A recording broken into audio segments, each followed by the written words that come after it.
Students, नमस्कार। विद्यादान पाठशाला में पुनः आपका स्वागत करता हूं।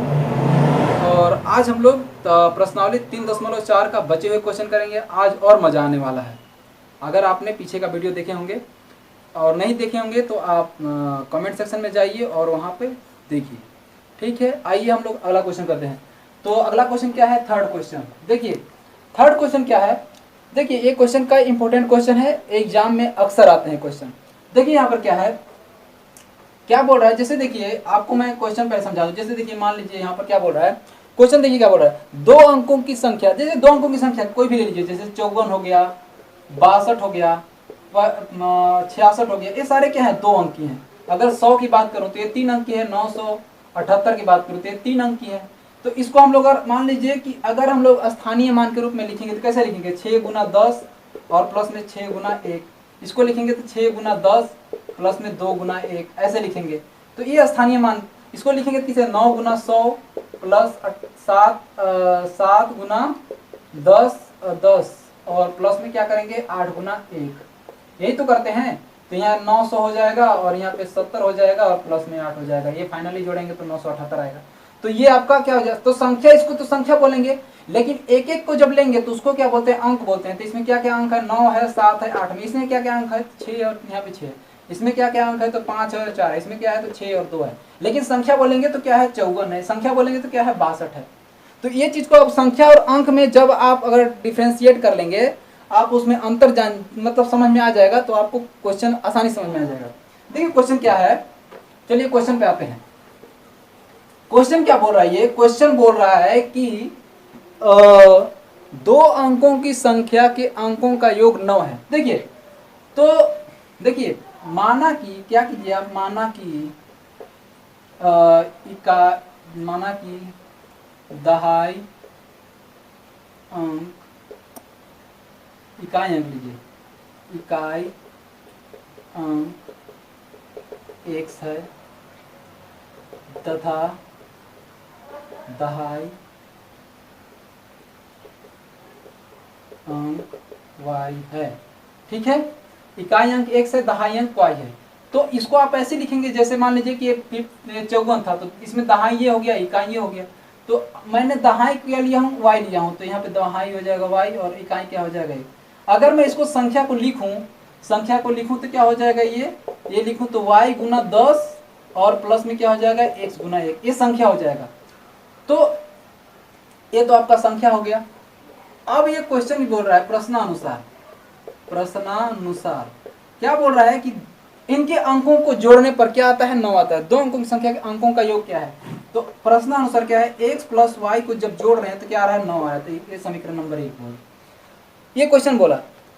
दूसरे बार क्या बोला क्वेश्चन? एक बोल रहा है कि 9 गुना उस संख्या का 9 गुना। तो ये संख्या है आपका, क्या है संख्या? y गुना 10 प्लस x गुना v। ठीक है, इस संख्या का 9 गुना, इसको मैं 9 गुना कर दिया। अब क्या बोल रहा है? इस संख्या का 9 गुना संख्या के अंकों को पलटने से बनी संख्या। अब देखिए यहाँ पर ये क्या है? ये तो रुकिए थोड़ा सा, ये हो गया आपका। अब संख्या को पलट रहे हैं, संख्या के अंकों को पलटने पर मैं जब इसको पलट दूंगा तो क्या हो जाएगा? ये यहाँ पे y(x) था, तो अब क्या हो जाएगा? xy हो जाएगा। तो इसको मैं अगर लिखूंगा इसको तो कैसे लिखूंगा? 10x प्लस y गुना 1। तो जब संख्या y(x) था तो ये मैं ऐसे लिख सकता था, 10 गुना y और 1 गुना x। और जब इसको पलट दिया तो 10 गुना x और 1 गुना y, ये लिख देंगे। अब क्वेश्चन जो बोल रहा है उस पर आते हैं।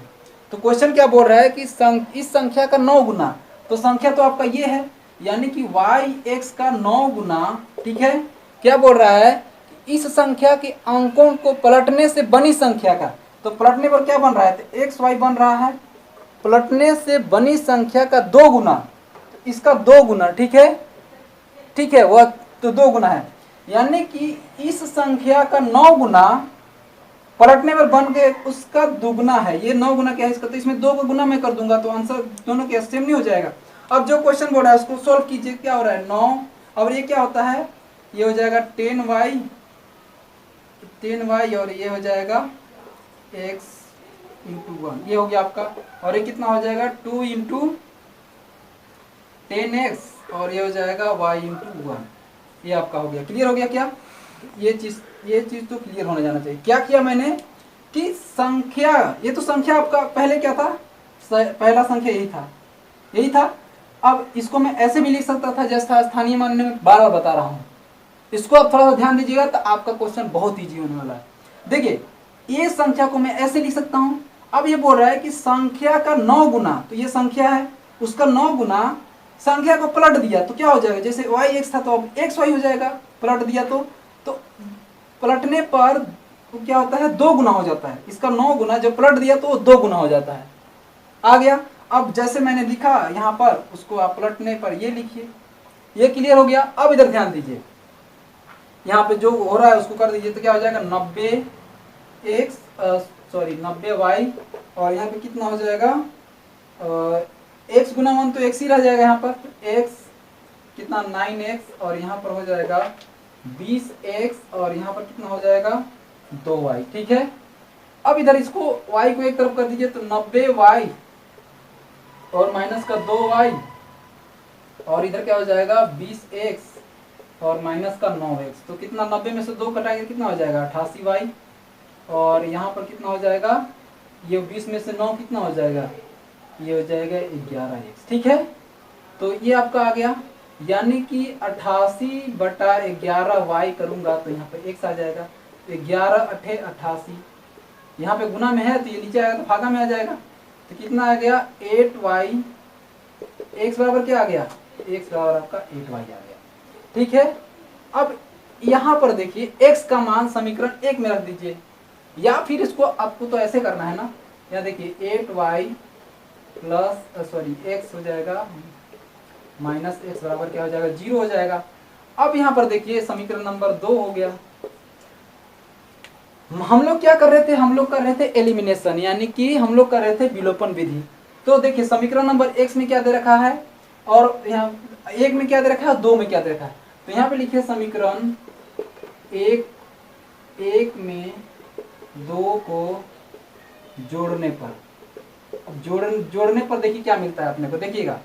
तो यहाँ पर क्या है 8, यहाँ पर देखिए 8y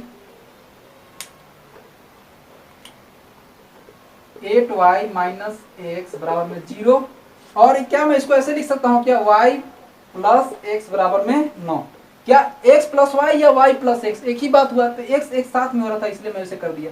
अब इसको मैं जोड़ रहा हूँ, ये तो ये चला जाएगा तो कितना 8 और 1 9y हो जाएगा और ये कितना हो जाएगा 9, तो y बराबर कितना आया 9/9, यानी कि कितना आ गया आपका 1 आ गया। ये आ गया क्या, जब ये आपका आ गया तो क्या आ जाएगा यहाँ पर y बराबर 1 आया। अब देखिए y का मान समीकरण 2 में रखने पर, तो y का मान समीकरण 2 में रखिए। 2 में क्या है यहाँ पर देखिए 8 इंटू 1, तो यहाँ पर x हो जाएगा तो कितना आ जाएगा 8, तो x हो जाएगा। समझ में आ गया, x आपका 8 आ गया और y कितना आ गया 1 आ गया। तो अपना संख्या क्या था, अपना संख्या था xy क्या था yx, तो अपना संख्या क्या था yx, यानी कि y कितना है 1 है और x क्या है 8 है, तो अपना संख्या क्या आ जाएगा 18। ये आपका आंसर आ गया। ठीक है। आप इसको लेकर कंफ्यूज मत होइएगा कि सर यहाँ पर yx है तो y और x गुना में है, यहाँ पे ना हमें मानना है, अब हमारी मजबूरी है, इसलिए क्या है, अब देखिए जैसे कि मान लीजिए 4 और 8 48 है तो 4 और 8 गुना में नहीं है ना, तो इसलिए हमें यहाँ पर क्या है ना कि मानना है तो हमें ऐसा काम करना होगा। ठीक है। क्योंकि ये एक संख्या है, समझ में आ गया, ये एक क्या है संख्या है, इसलिए हमें मानना पड़ेगा।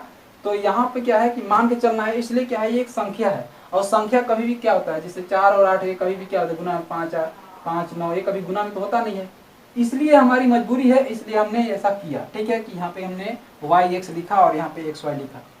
बाकी जो भी कॉन्सेप्ट है वो क्लियर है। ठीक है। तो आपका आंसर क्या आ गया 18। जैसे आपका y था yx था तो yx की जगह y की जगह 1 पुट कर दिया और x की जगह 8 पुट कर दिया, आंसर आ गया। तो आपका जो संख्या जो था वो क्या था आपका संख्या क्या था 18। अब देखिए आप इसको जोड़ कर देखिए तो y प्लस एक्स क्या आ जाएगा 9 आ जाएगा। देखिए y प्लस एक्स 9 आ जा रहा है, 8 1 9 9 ही आ जाएगा। तो ये चीज है आपका। चलिए आगे करते हैं। तो हम लोग आज अब क्या करेंगे, अभी करेंगे फोर्थ नंबर क्वेश्चन। देखिए फोर्थ नंबर क्वेश्चन क्या बोल रहा है। फोर्थ नंबर क्वेश्चन बोल रहा है कि मीना रुपए 2000 निकालने के लिए बैंक गई। उसने खजांची से 50 रुपए तथा 100 रुपए के नोट देने के लिए कहे। ठीक है, मीना ने कुल 25 नोट प्राप्त किए, ज्ञात कीजिए। तो देखिए यहां पर क्या कीजिए ऐसे क्वेश्चन को। तो देखिए माना कि 50 रुपए के कुल नोट कितने एक्स हैं और 100 रुपए के तथा 100 रुपए के कुल नोट क्या है वाई है। अब इधर देखिए उसने कुल 25 नोट लिए। कितने नोट लिए 25 नोट लिए। तो 25 नोट लिए तो x प्लस वाई बराबर क्या हो जाएगा 25। ये समीकरण नंबर 1। उसने टोटल 25 नोट लिए थे और टोटल उसने कितने रुपए निकाले थे 2000 रुपए निकाले थे। तो अगर 50 मान लीजिए यहाँ पर देखिए 50 का जो नोट है वो मान ली यहाँ 50 का नोट कितने x निकाले तो टोटल कितने रुपए निकाले होंगे 50x रुपए निकाले होंगे। समझ में आ गया। अगर 50 का एक नोट निकाला तो 50 रुपए, 2 नोट निकाला तो 100 रुपए, 3 नोट निकाला तो 150 रुपए। यानी कि अगर x नोट निकाला तो 50x रुपए। जैसे 3 नोट निकालता 50 गुना 3, वैसी x नोट निकाला तो 50 गुना x। ये समझ में आ गया। तो 50x नोट निकाला और क्या निकाला तो आपका 100 का निकाला कितने तो y नोट निकाले। दो टोटल कितने रुपए निकाले तो उसने 2000 रुपए निकाले। तो समीकरण नंबर 2 है। ठीक है, तो टोटल उसने 2000 निकालेंगे। 100 के मान लीजिए कि एक नोट निकालता है तो 100 रुपए, 100 का 2 नोट निकालता है तो 200 रुपए, 100 का 100 का 5 नोट निकालता है तो 500 रुपए, 100 का व्हाइट नोट निकालता है तो 100 गुना वाई रुपए। क्लियर हो गया। अब दोनों मिलकर उसने कितने रुपए निकाले 2000 रुपए निकाले। तो आइए कैसे करते हैं देखते हैं।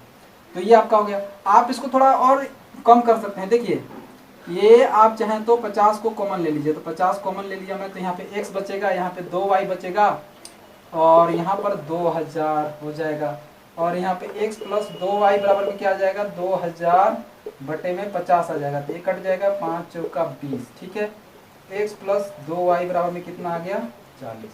तो ये समीकरण नंबर 3 मान लीजिए। ठीक है, अब यहाँ पर देखिए समीकरण नंबर 1 और समीकरण नंबर 2 देखिए ये x और ये x दोनों एक जैसे तो दिख रहे हैं। अभी तो आपको आइडिया लग गया होगा कि यहाँ पे x और x क्या है दोनों समान। हमें क्या करना है घटाना है।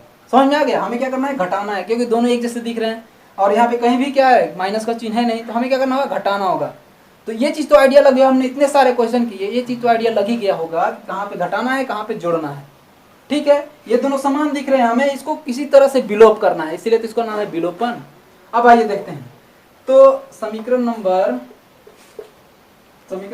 3 में से 2 को नहीं 1 को, क्योंकि 2 का है तो 3 है, ये 2 से ही 3 आया। 3 में से 1 को क्या करेंगे घटाने पर। ठीक है, तो समीकरण 3 में से 1 को घटाने पर 3 क्या है x प्लस 2y बराबर में क्या है 40। तो यहाँ पर क्या है x प्लस y बराबर में क्या है यहाँ पर 25। और देखिए यहाँ पर माइनस माइनस माइनस, ये तो चला गया। ये कितना बचा y बराबर कितना आ जाएगा ये शायद आ जाए 10 में से 5 5 35 15 आ जाएगा क्या। 3 में से 2 1 बिल्कुल सही है। तो y कितना आ गया 15 आ गया। अब यहाँ पर y का मान समीकरण किसी में रख दीजिए, एक में रखने पर। तो y का मान समीकरण 1 में रखने तो क्या हो जाएगा x प्लस 15 बराबर में 25। x बराबर कितना आ जाएगा 25 माइनस 15 तो कितना आ जाएगा 10। यानी समझ में आ गया x बराबर 10। तो अतः यहाँ पे लिखेंगे अतः x क्या है 50 रुपए। अतः 50 रुपए के कुल नोट कितने होंगे 10 और 100 रुपए के कुल नोट कितने होंगे 100 रुपए कितने होंगे 15। दोनों को जोड़ के देखिए 25 आ रहा है 15 और 10 25। तो ये आपका क्या हो जाएगा आंसर हो जाएगा। आ गया। ये तो सिंपल था एकदम। क्लियर हो गया। चलिए आइए करते। तो 5वां क्वेश्चन देखिए। 5वां क्वेश्चन क्या है देखिए, मजा तो आ रहा होगा। ठीक है, देखिए 5वां क्वेश्चन क्या है। किराए पर पुस्तकें देने वाले किसी पुस्तकालय का प्रथम 3 दिनों का एक नियत किराया है। ठीक है, प्रथम 3 दिनों का क्या है, एक नियत किराया है, मतलब 3 दिन आप रखेंगे तो एक फिक्स किराया देना पड़ेगा, ठीक है, ठीक है। और 3 दिन के बाद, जिस 3 दिन हो गया तो आपको फिक्स किराया देना है कि मान लीजिए जो भी किराया होगा। लेकिन आप चौथे दिन जैसे रखेंगे तो यहाँ से एक एक दिन का किराया मान लीजिए बढ़ते जाएगा जो भी है, तो 5वें दिन का किराया, 6ठे दिन का किराया, यानी कि 3 दिन का किराया मान लीजिए 50 रुपये फिक्स कर दिया इन्होंने, तो अगले बार से 6 रुपया ऐड करते जाएंगे ये लोग, ठीक है। मतलब जो भी है वो तो मैं एक एग्जांपल दे रहा हूँ कि इतना ऐड करें, वो 8 भी 10 भी कुछ भी ऐड कर सकते हैं, तो मतलब ये फिक्स किराया, ठीक है। आगे क्या बोल रहा है कि किराए पर पुस्तकें देने वाले किसी पुस्तकालय प्रथम 3 दिनों का एक नियत किराया है तथा उसके बाद प्रत्येक दिन का किराया अलग है, ठीक है। तो देखिए यहाँ पर लिखिए माना कि नियत किराया, नियत नहीं 3 दिन का नियत ऐसे नहीं होगा, नियत किराया, ये नियत वाला हो जाएगा, ठीक है। नियत किराया क्या है, 100, ठीक है, तथा प्रत्येक दिन का किराया क्या है, y है, ठीक है। प्रत्येक दिन तो क्या है, ये है, ठीक है। अब यहां पर देखिए प्रश्नानुसार,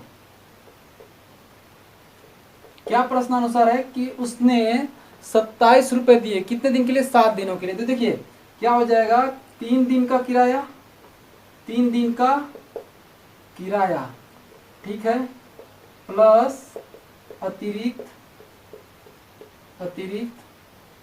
4 दिनों का किराया, कितना टोटल उसने दिए, टोटल 27 रुपए दिए, ठीक है। तो 3 दिन का किराया तो क्या है अपना एक्स है ही, ठीक है, और अतिरिक्त 4 दिन का जो किराया है, देखिए तो ये क्या हो जाएगा 4y, क्यों, ये एक दिन का किराया y जो है ना, एक एक दिन का किराया वो ऐड कर रहे हैं, ठीक है। तो प्रत्येक दिन का किराया y है, ठीक है। तो 4 दिन का किराया है 4y, 5 दिन का किराया 5y। तो ये एक फिक्स मैंने मान लिया कि x जो है ना तीनों दिन का किराया है, तो फिक्स तो देना ही देना है, और प्रत्येक दिन के लिए y रुपए देना है, तो 4 दिन के लिए कितना है 4y, तो कितना रुपए तो टोटल उसने दिए 27 रुपए, ठीक है। तो ये हो गया क्वेश्चन नंबर। दूसरा क्या कहता है, दूसरा देखिए क्या बोल रहा है कि पुस्तक रखने के लिए, अब देखिए ये सुशी ने एक पुस्तक 5 दिन तो रखने के लिए उसने 21 रुपए अदा किए, कितने रुपए, 21 रुपए। तो सुशी द्वारा यहाँ पर सुशी द्वारा, ठीक है, क्या हो जाएगा, एक तो उसने नियत किराया दिए कितने रुपए, 3 दिन का नियत किराया, ठीक है, प्लस कितने दिन रखे उसने 5 दिन, कितने दिन रखे उसने 5 दिन, तो 3 दिन तो ये हो गया, तो 2 दिन अतिरिक्त 2 दिन का किराया, ठीक है। दोनों मिलकर कितने दिए, 21 रुपए दिए। तो ये फिर मैं इसको एडजस्ट करूंगा तो क्या हो जाएगा, यहाँ पर 3 दिन का किराया तो 100 है, 1 मिनट इसी जगह लिख देता, 3 दिन का किराया तो 100 है, और यहाँ पर क्या आ रहा है अतिरिक्त 5 दिन का तो कितना हो जाएगा, सॉरी 2 दिन का तो कितना हो जाएगा 2y हो जाएगा कितना रुपए, 21 रुपये। तो समीकरण नंबर 2, ठीक है। अब यहाँ पर ये चीज आप देख करके समझ में आ गया, क्या करेंगे यहाँ पर, ये चीज देख करके तो समझ में आ गया होगा, क्या करेंगे यहाँ पे, घटाएंगे, बिल्कुल सही बात है। देखिए यहाँ पे समीकरण क्या बोल रहा है, 2 में से 1 को घटाने पर, ठीक है। तो 2 है, यहाँ पर क्या है x प्लस 2y बराबर में क्या दे रखा है 21, और यहाँ पर क्या है x प्लस 4y बराबर में कितना आ रहा है 27, ठीक है। तो ये आ गया आपका। अब इसको क्या करेंगे, घटा देंगे, तो ये तो हो गया, घटा दिए तो ये हो गया, ये तो चला गया। अब देखिए ये माइनस का, उधर ये प्लस का, तो माइनस यहाँ पे आ जाएगा, 4 में से 2y, ठीक है। और ये बड़ा है तो यहाँ पे माइनस आ जाएगा, तो 27 में से 21 कितना बचेगा, ये 6 हो जाएगा। तो y बराबर कितना आ जाएगा, -6 बटा -2, ये तो आता होगा, ये माइनस से माइनस कट गया, 2 3 6, तो y कितना आ जाएगा 3, ये आपका y आ गया। अब ये समझ में आ गया कि y क्या है, ये नियत किराया प्रत्येक दिन का, तो प्रत्येक दिन देने वाला किराया 3 रुपये है। और अब हमें y का मान समीकरण 1 में रख देना, समीकरण 1 में रखने पर क्या हो जाएगा, यहाँ पर x प्लस 4 और यहाँ y कितना है 3 बराबर में कितना है 27, तो कितना आ जाएगा x बराबर में 4, ये 12, यहाँ पे 12 बराबर में 27, तो कितना आ जाएगा x बराबर में 27 माइनस 12 बराबर में x बराबर कितना आ गया 7 में से 2 5 और ये हो जाएगा 1, तो कितना आ जाएगा 15 रुपये। यानी कि आपको समझ में आ गया कि नियत किराया कितना है, नियत किराया, अतः नियत किराया कितना है, नियत किराया कितना है 15 रुपये 3 दिन का, ठीक है। और प्रत्येक दिन का कितना है, प्रत्येक दिन का कितना है y बराबर में 3 रुपये, आंसर आ गया। तो ये चीज तो आपको समझ में आ गया होगा। तो देखिए इधर यहाँ पर ये तो समझ में आ गया होगा क्या है कि हमने नियत किराया मान लिया और जो 3 दिन का है, और प्रत्येक दिन का मैंने मान लिया कि y रुपये एक मैंने हर दिन ले रहा है, नियत किराया का अलग, तो 2 दिन का 2y हो जाएगा, 3 दिन का 3y हो जाएगा, 4 दिन का 4y हो जाएगा, तो जितने दिन का लेगा उतना गुना कर देंगे y से, क्योंकि एक दिन का y रुपये है। तो जैसे यहाँ पे पहली बार कौन लड़की लेती है, पहले बार तो दूसरी बार तो सुशी ली, और तीसरी बार क्या नाम है उसका, किसी पुस्तकालय से सरिता है, तो ये सरिता है, ठीक है ना, ये सरिता है, यहाँ पर सरिता रहती है, सरिता द्वारा, और दूसरा यहाँ पे सुशी द्वारा। तो ये क्वेश्चन है, आई होप आपको समझ में आ रहा होगा। नहीं आता है तो आप कमेंट सेक्शन में लिखिए, मैं आपको इसका हल प्रोवाइड करा दूंगा। चलिए मिलते हैं अगले लेक्चर में। आप अपने दोस्तों को भी शेयर कीजिए, और सब्सक्राइब करना ना भूलिएगा और शेयर करना भी ना भूलिएगा। चलिए मिलते हैं अगले लेक्चर में, धन्यवाद।